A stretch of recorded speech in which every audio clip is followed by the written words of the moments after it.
शशिकांत आज काफी में सभी विद्यार्थियों का स्वागत है। आज क्लास 12 का इतिहास का 9वां चैप्टर शासक और इतिवृत्त मुगल दरबार लगभग 16वीं से 17वीं शताब्दी का ऑब्जेक्टिव देख रहे हैं। जंगल बुक के युवा नायक मोगली तथा लेखक हैं रियार्ड कियलिंगी। मुगल साम्राज्य के वास्तविक संस्थापक थे बाबर। नसरुद्दीन हुमायूं का कार्यकाल था 1530 से 1540 ईस्वी, फिर 1555 से 1556 ईस्वी। मुगल सम्राटों में सामान्यतया महानतम सम्राट माना जाता है जलालुद्दीन अकबर को। केवल मुगल काल का कुल कालांश माना जा सकता है 1530 से 1540 ईस्वी तथा 1555 से 1557 ईस्वी। अंग्रेजी में मुगल दरबारी इतिहासकारों द्वारा लेखन कार्य का आधुनिक इतिहासकारों ने मूल पाठ की शैली को नाम दिया। आंसर होगा क्रॉनिकल्स इतिवृत्त। मुगल नाम व्युत्पन्न हुआ है मंगोल से। मुगल राजवंश के शासक ने स्वयं के लिए अपने लिए जो नाम चुना वह था तैमूरी। सफावियों की मुख्तया सत्ता थी ईरान में। औरंगजेब का देहांत हुआ था 1707 ईस्वी में। बहादुर शाह जफर को उखाड़ फेंका था अंग्रेज़ों ने। आलमगीर जिस मुगल सम्राट की एक पदवी थी उसका नाम था औरंगजेब। चंगताई तुर्क के बारे में निम्न में से कौन सा वाक्य सर्वाधिक ठीक है? चंगेज खां के सबसे बड़े पुत्र का वंश मानते थे। अकबर ने सोच समझ कर जिसको दरबार की मुख्य भाषा बनाया था वह थी फारसी।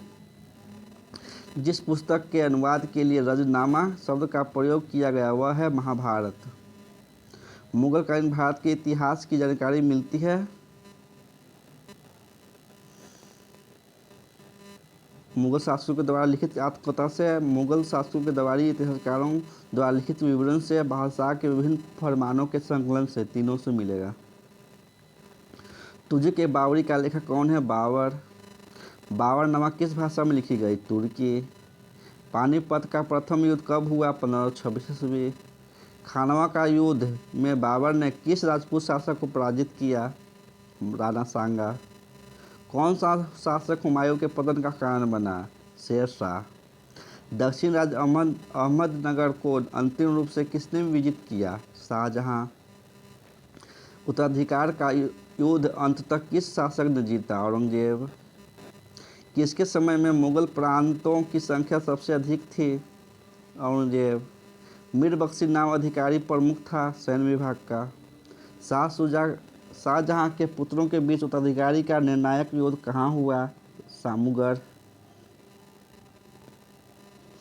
किस मुगल सम्राट ने अपने वृद्ध पिता को बंदीगृह में डाल दिया? औरंगजेब। दारा शिकोह के पुत्र का क्या नाम था? सुलेमान शिकोह। औरंगजेब गद्दी पर कब बैठा? 1658 में। निम्न में से किस मुगल बादशाह को जिंदा पीर कहा जाता है? औरंगजेब। किस शासक ने ग्रांड ट्रंक रोड का एवं अनेक सरायों का निर्माण कराया? शेर शाह। अकबर का कब सिंहासन पर बैठा? 1556 में। अकबर जब गद्दी पर बैठा तो उसकी उम्र थी 13 वर्ष।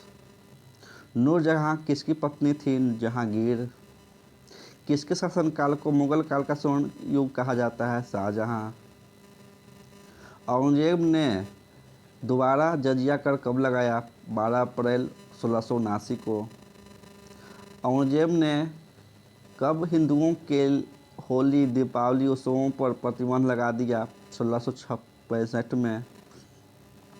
औरंगजेब ने किस सिख गुरु का वध करवाया? गुरु तेग बहादुर। औरंगजेब की हिंदू विरोधी नीति का मथुरा में किन लोगों ने विरोध किया? जाट। 1685 में मथुरा के जाटों ने किसके नेतृत्व में विद्रोह किया? राजा राम। शेर शाह का मकबरा कहाँ स्थित है? सासाराम में। 1609 ईस्वी में हॉकिंस किस मुगल शासक के दरबार में आया? जहांगीर। औरंगजेब के शासनकाल में बुंदेलों ने किसके नेतृत्व में विद्रोह किया? चंपत राय।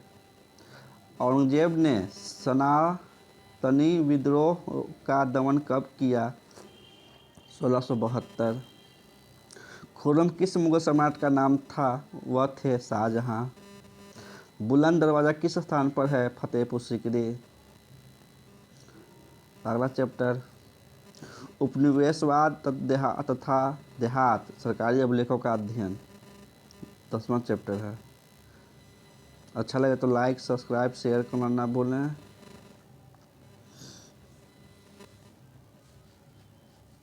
इस तरह का क्वेश्चन आता ही रहेगा हमेशा। सिक्किमी रैयत को बंगाल में जमीन कौन पट्टे पर देता था? रैयत। अमला किसके द्वारा भेजा गया अधिकारी होता था? जमींदार। प्रायः जोतदार कहाँ रहते थे? गांव में। महाराजा मेहताब चंद्र का जीवन काल था 1820 से 1879। ब्रिटिश कंपनी द्वारा बंगाल में इस्तेमारी या अस्थायी बंदोबस्त कब लागू किया गया? 1793 ईस्वी में। किस विधि के अंतर्गत जमींदारों के द्वारा एक निश्चित तिथि पर लगान कंपनी को नहीं देने पर उनकी भूमि नीलाम कर दी जाती थी? सूर्यास्त विधि। राजमहल की पहाड़ियों में मुख्यतः जो लोग रहते थे वे पहाड़ियाँ और संथाल लोग। कंपनी काल में अक्सर शक्तिशाली जमींदारों के लिए जो शब्द का प्रयोग किया गया था वह राजा था। 18वीं शताब्दी में बंगाल में नीलामी में कितने प्रतिशत अधिक बिक्री फर्जी होती थी? 95%। इस्तेमारी बंदोबस्त लागू किए जाने के बाद कितने प्रतिशत से अधिक जमींदारियां हस्तांतरित कर दी गई थी? 75%। चार्ल्स कॉर्नवालिस का जीवन काल था 1738 से 1805। कितने प्रतिशत भूमि पर अस्थायी बंदोबस्त लागू था? 19। अस्थायी बंदोबस्त में भूमि का मालिक किसे बनाया गया था? जमींदार। दक्कन का विद्रोह कब हुआ? 1875। महलवाड़ी व्यवस्था में राजस्व वसूलने का इकाई था महल। राजमहल के पहाड़ियों के विषय में जानकारी किस अंग्रेज ने दिया? बुकानन। पहाड़ी लोग किस प्रकार की खेती अपनाते थे? झूम खेती। कौन सी पत्रिका भारत में ईस्ट इंडिया कंपनी की स्थिति को सचित्र इंग्लैंड वासियों को बताता था?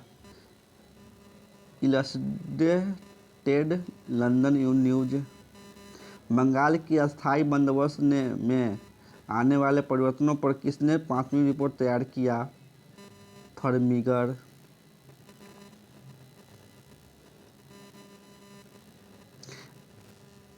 रैयतवाड़ी व्यवस्था कितने प्रतिशत भूमि पर लागू था? 51%। रैयतवाड़ी व्यवस्था किसने लागू की? Captain Munro.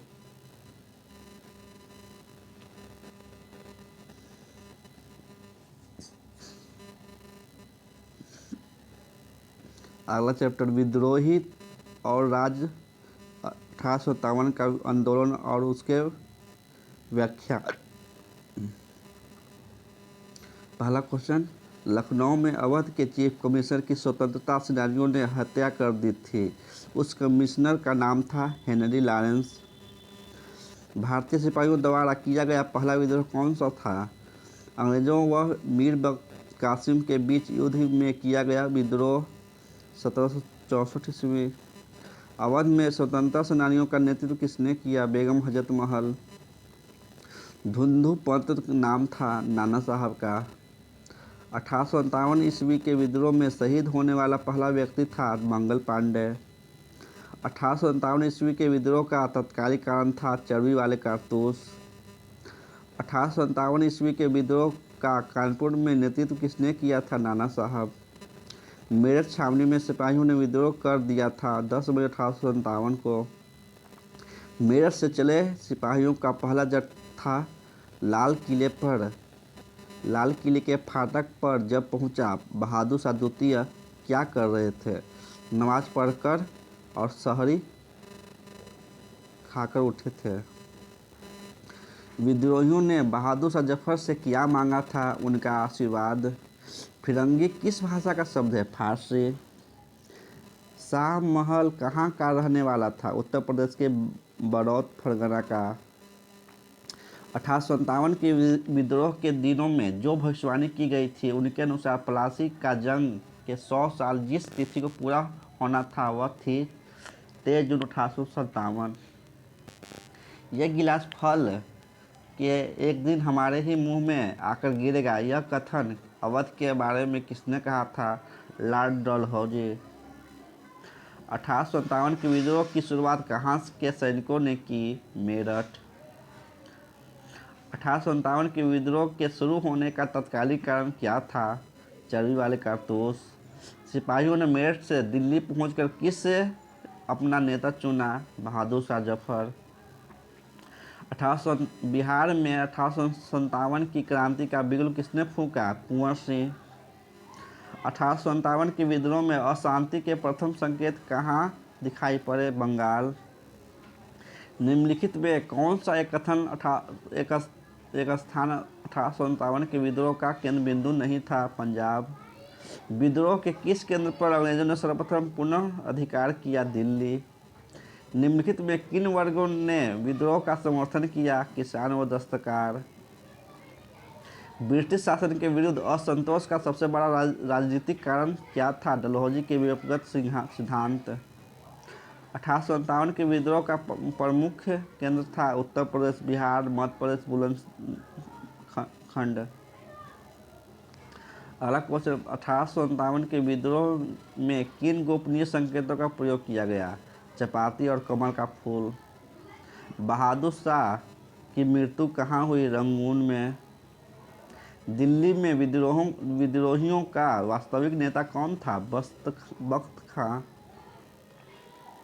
1858 के अधिनियम के अनुसार 15 सदस्यीय इंडिया काउंसिल का गठन किस उद्देश्य से किया गया? भारतीय राज्य सचिव को परामर्श देने के लिए। किस गवर्नर जनरल के समय 1857 का विद्रोह आरंभ हुआ? कैनिंग के समय। 1857 का विद्रोह किसके नेतृत्व में हुआ? बहादुर शाह के। बंगाल आर्मी की पौधशाला कहा जाता है अवध को। अवध में बेलेजली द्वारा सहायक संधि लागू की गई थी 1801 में। विद्रोहियों ने बड़े शहरों में अपने गुस्से का शिकार बनाया था साहूकारों और अमीरों को। कानपुर में विद्रोहियों का नेतृत्व संभाला था नाना साहिब ने। जमींदार कुंवर सिंह का संबंध था बिहार के आरा से। एनफील्ड राइफलों का इस्तेमाल जिसने सर्वप्रथम शुरू किया था वह गवर्नर जनरल था हेनरी हार्डिंग। 1857 के विद्रोह को सर्वप्रथम किस सैनिक ने हवा दी? मंगल पांडे। क्रांति की शुरुआत किस तारीख को करने की योजना थी? 13 मई 1857। भारतीय सेना में एनफील्ड राइफल का व्यवहार कब आरंभ हुआ? 1857 में। 1857 का विद्रोह कहाँ से आरंभ हुआ? मेरठ से। बहादुर शाह के उत्तराधिकारियों की हत्या किसने करवाई? हडसन ने।